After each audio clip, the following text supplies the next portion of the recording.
Hey y'all, I'm Joseph Gordon, this is Toy Pulse, and these are my top 5 action figures for the year 2020. When compiling this list, I considered not which figures might have simply had the best sculpts or articulation, or objectively the most perfect, but which ones filled the long empty gaps in my collection when they arrived on my shelf. Which were the ones that filled me with the most pure joy upon arrival by virtue of simply being things that now exist. That's not to say that these figures are without flaw or complaint. I wouldn't be a collector without my share of nits to pick. But these are the figures that held the spot of best hand candy in my collection, and will likely take a long time for them to get follow-ups that replace them. Honorable mentions go out to Jazzwares and its Fortnite and Halo lines, which, while incredibly fun as just pure toys, couldn't quite crack my top 5. NECA and its various Teenage Mutant Ninja Turtles lines also get a shout out, and would have undoubtedly made this list if it was actually possible for me to find these darn things at a reasonable price.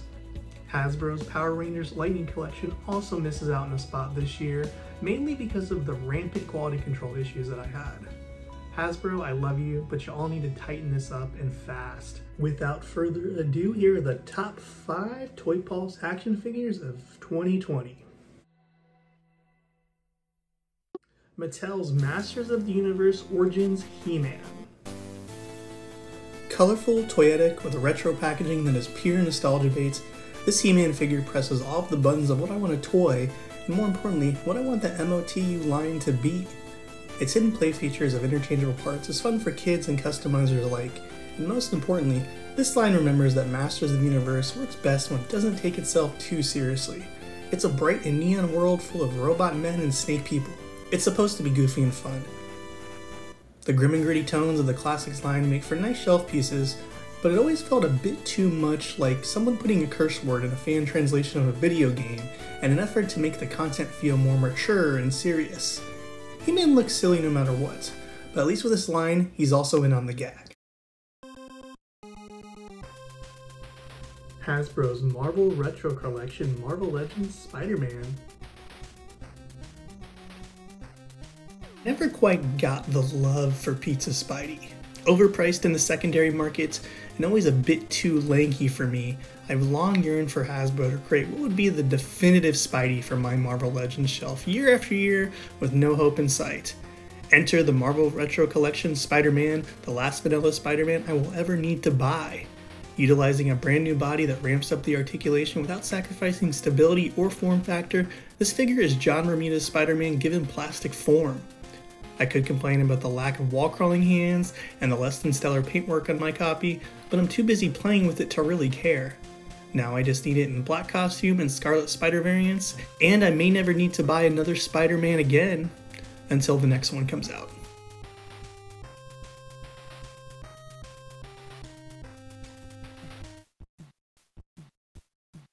Transformers War for Cybertron Bumblebee. The least likely can be the most dangerous. In the case of War for Cybertron's Bumblebee, it's the most Bumblebee that a bee can be. It's all it can be. It only knows how to be pure Bumblebee. The going back to G1 basics of the War for Cybertron line had me craving an Earth-style version of one of my favorite Transformers, but would Hasbro and Volkswagen be able to work out the kinks to deliver the necessary Beetle alt mode at this price point?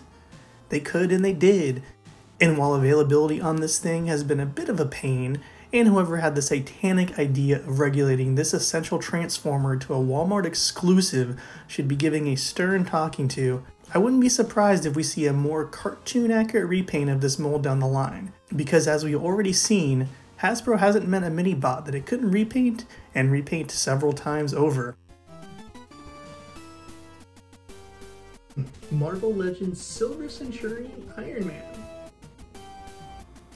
Back in the 1980s, new costumes were all the rage for Marvel characters.